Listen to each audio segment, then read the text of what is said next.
आताच उत्तरात सांगितलं की नॅशनल सिक्युरिटी बोर्डचं केंद्र शासन स्थापन करणार, त्यामुळं राज्याला तशा प्रकारचा अधिकार राहणार नाही. पण मला वाटतं कुठंतरी उत्तरामध्ये चुकीचं उत्तर आहे.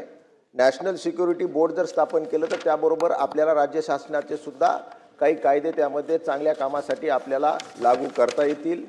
जसं आपलं कामगार बोर्ड आहे, बांधकाम कामगार लेबर कार्ड आपले अतिशय चांगली योजना आहे.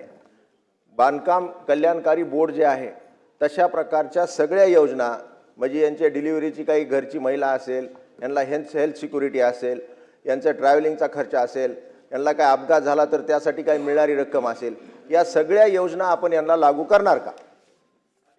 उदय, मी पहिलेच सांगितलं की सध्या तरी कायद्यामध्ये ही तरतूद आहे की नॅशनल सोशल सिक्युरिटी बोर्ड हा तयार होईल.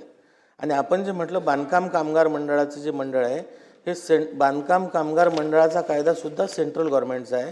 आणि त्यात ही तरतूद आहे की राज्य शासनाने त्याचं स्वतंत्र मंडळ बनवावं. आणि याच्यासाठी BOCWसाठी देशाचं स्वतंत्र मंडळ नाही, याच्यात सगळ्या राज्यांचे इंडिव्हिज्युअल मंडळ आहेत.